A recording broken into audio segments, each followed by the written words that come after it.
Senhor esteja convosco. Ele está no meio de nós. Proclamação do Evangelho de Jesus Cristo segundo Lucas. Glória a vós, Senhor. Naquele tempo, disse Jesus: Ai de ti, Corazim, ai de ti, Betsaida, porque se em Tiro e Sidônia tivessem sido realizados os milagres que foram feitos no vosso meio, há muito tempo teriam feito penitência, vestindo-se de cilício e sentando-se sobre cinzas. Pois bem, no dia do julgamento, Tiro e Sidônia terão uma sentença menos dura do que vós. Ai de ti, Cafarnaum, serás elevada até o céu? Não, tu serás atirada no inferno. Quem vos escuta, a mim escuta, e quem vos rejeita, a mim despreza. Mas quem me rejeita, rejeita aquele que me enviou. Palavra da salvação. Glória a vós, Senhor. Que as palavras do Santo Evangelho perdoem os nossos pecados.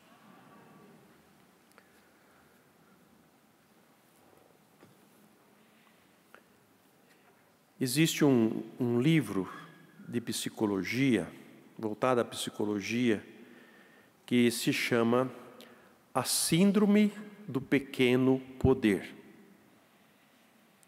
A pessoa que recebeu uma responsabilidade sobre uma coisa pequena, e desta coisa pequena ela se sente tão grande e tão forte que ela domina através desse pequeno poder, quer dominar pelo menos sobre esse pequeno poder sobre os outros, subjugando-os e fazendo vir de dentro de si aquilo que provoca o seu poder, né?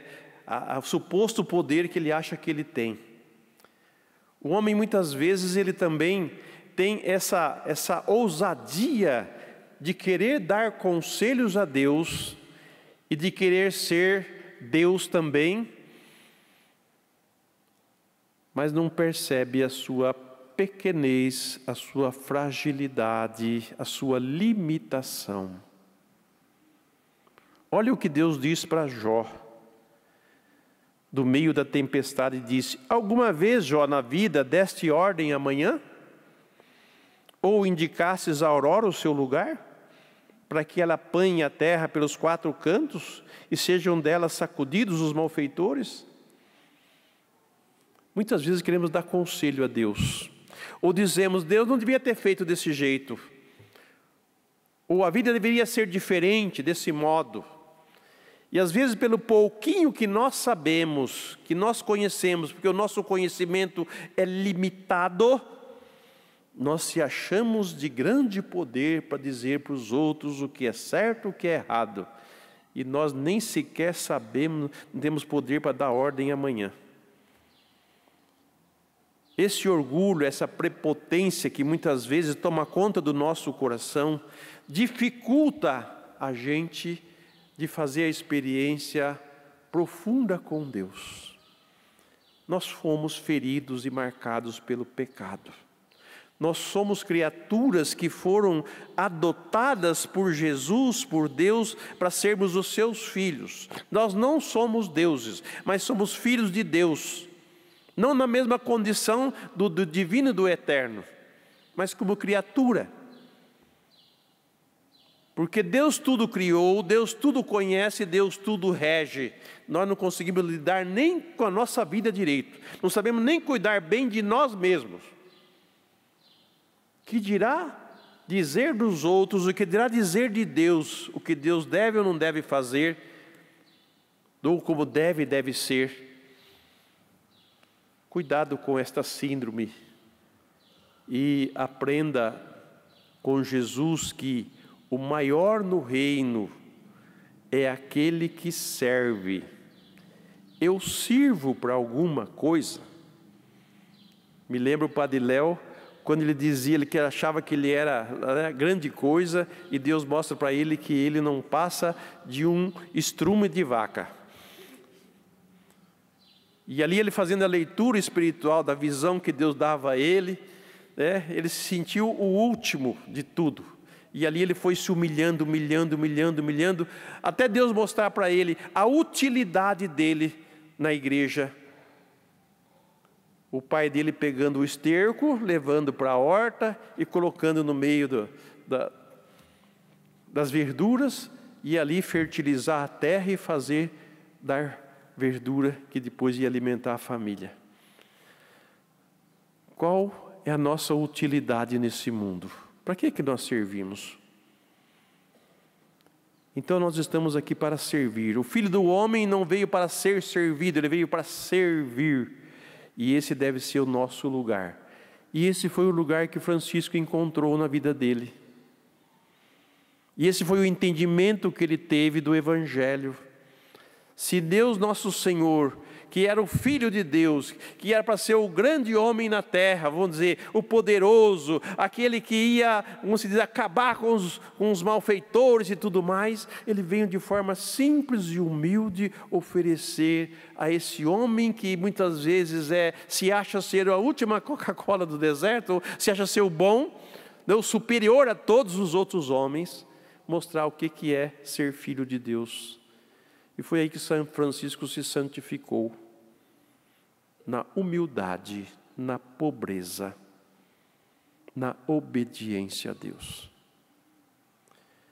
O Evangelho nos ensina a nós a quebrarmos o nosso orgulho. Ai de ti, Corazim, ai de ti, Betsaida, né? São duas cidades que Jesus passou por elas. E também Cafarnaum, Jesus passou, fez muitos milagres lá. E muitos não se converteram. Mas ele fala assim, porque se Tiro e Sidônia, que é as cidades mais antigas, tivessem sido realizados os milagres que foram feitos no vosso meio, há muito tempo teriam feito penitência, vestindo de cilício e sentando sobre cinza. Vocês não reconhecem a sua pequenez, a sua miséria, o seu pecado, e se humilha diante de Deus. Então vocês que receberam a boa nova, vocês que dizem que conhecem o Evangelho, vocês que já foram, como se diz, catequizados ou formados na fé, conhecem a fé, conhecem tudo da palavra de Deus, se não se converterem, o rigor sobre vocês será maior do que com aquelas cidades onde Jesus não tinha passado, que é uma cidade bem antes de Jesus, que veio o castigo sobre eles. Então isso nos coloca numa situação de resposta. Eu preciso dar uma resposta ao que Deus está hoje revelando para mim. E a resposta está na figura do Francisco. Porque de Jesus já foi dada a resposta e Francisco entendeu. E ele fala, no canto dele, ele fala da perfeita alegria. A perfeita alegria de Francisco é: se souberes perdoar. Se souberes ser misericordioso, perfeita alegria é esta. E nós queremos ser alegres, não é?